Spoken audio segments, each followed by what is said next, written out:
Hello, welcome to Postcolonial Space. I'm Masood Raja, and this brief video is sort of a set of responses to a few questions that some students from Pakistan sent me.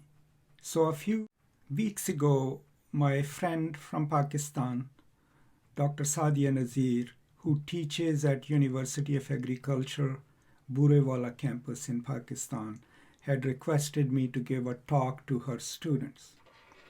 But because of my commitments, I couldn't do that. So what I had suggested was that they watch my video on post-colonialism and discuss it, and then the students can send me, their questions, and I'll try to record my responses to those questions for them. So these are responses to those questions, which of course the students have watched and will be watching, but also made available for the general public. So the first question, if we talk about subcontinent, we were colonized until 1947, but what negative impact did the colonizers themselves face? That's a very interesting question. And I don't think so I have a convincing answer to that. I mean, first of all, the positive impact was that the British were able to basically plunder the wealth of India and build their own country with it. I don't know what negative aspects, because if I go into the negative aspects, that would be me saying that somehow for them the colonial experience became a contaminating experience, and that kind of makes us into the contaminant. I think the negative aspect was that, they did brutal things in the world, right? And then they have to whitewash it.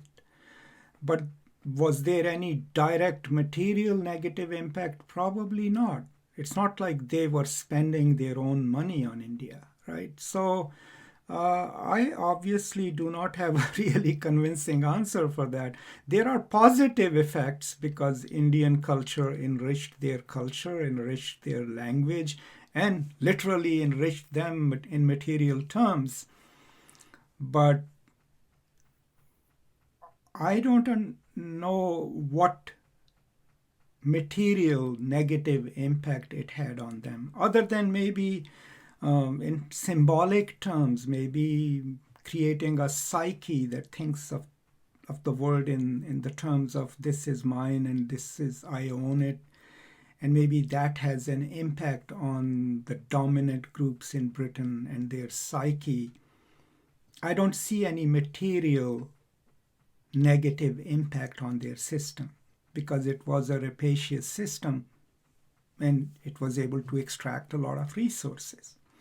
So, sorry, I don't have a convincing answer to that. The next question is from another student, which says that at the beginning of my lecture in postcolonialism, I mentioned the connection between postcolonial studies and capitalism, and what did I mean by that?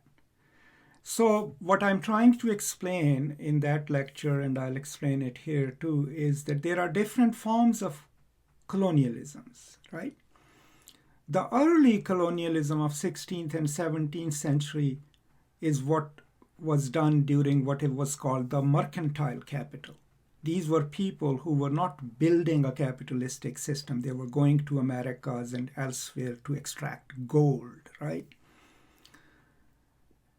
In postcolonial studies, we study the 19th and 20th century colonialism because something happens during that time. Capitalism becomes the dominant system of economics in the world. Industry is rising in Europe. So the connotations of that colonialism are different.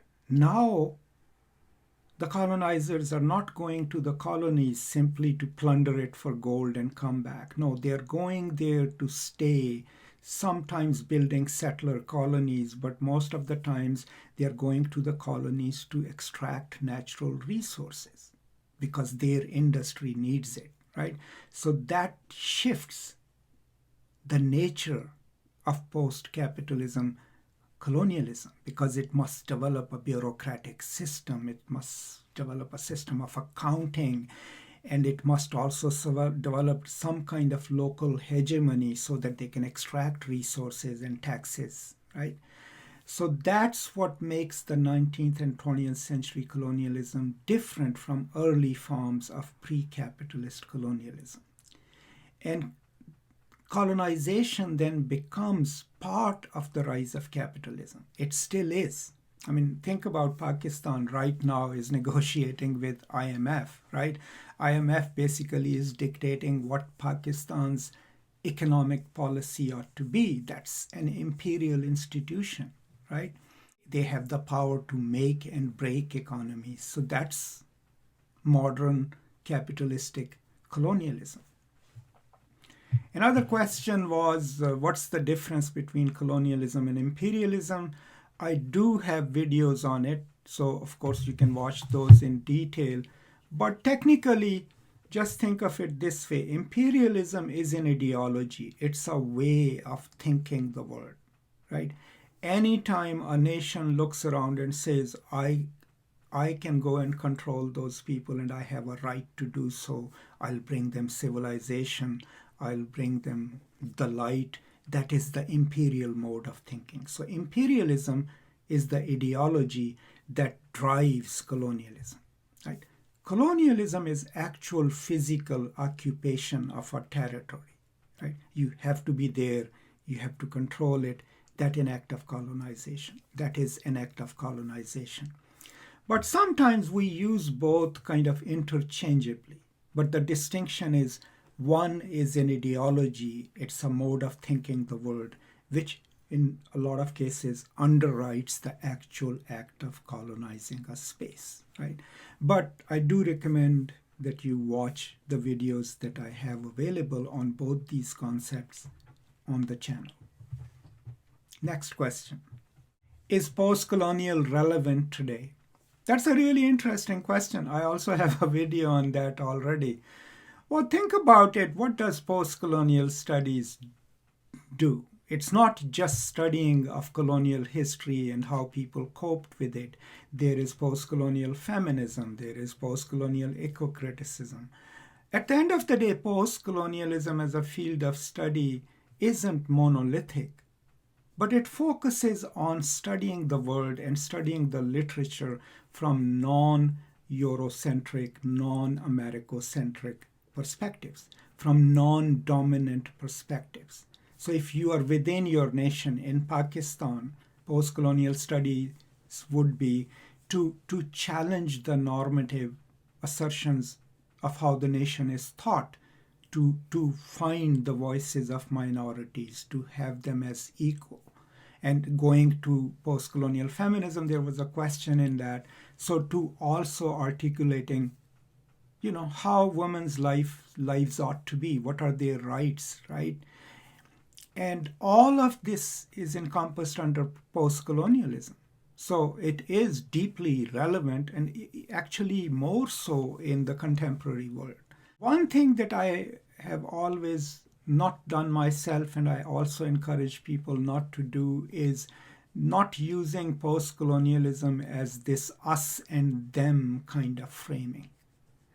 Yeah, I mean, we have to talk about the oppressive order in the world. We have to talk about the past. But we also have to use this knowledge to build solidarities across nations, right? Globally. And that's what makes post-colonialism all the more relevant in today's world. Now, another question was about post-colonial feminism. I mean, obviously, Chandra Mohanty comes to my mind. I mean, people like so many others who are writing about it. And to me, post-colonial feminism isn't just a kind of feminism that just relies on what is happening in the West. It also retrieves and articulates what rights women have traditionally or ought to have and how they must be equals, right? And in the Pakistani context, I think the most prominent book, early book, was the 1898 book by Maulana Mumtaz Ali, right? Hukuk-e Niswa. which basically refutes all claims of male superiority through an intellectual and religious argument. And you can find it on archive.org. It's freely available, and I do hope you read it. So I'll go to the last question. The last question is really important, and it is, how do we decolonize? Now, I have already talked about how decolonial studies is being practiced in Pakistan, right? And this is my general impression, and you can correct me.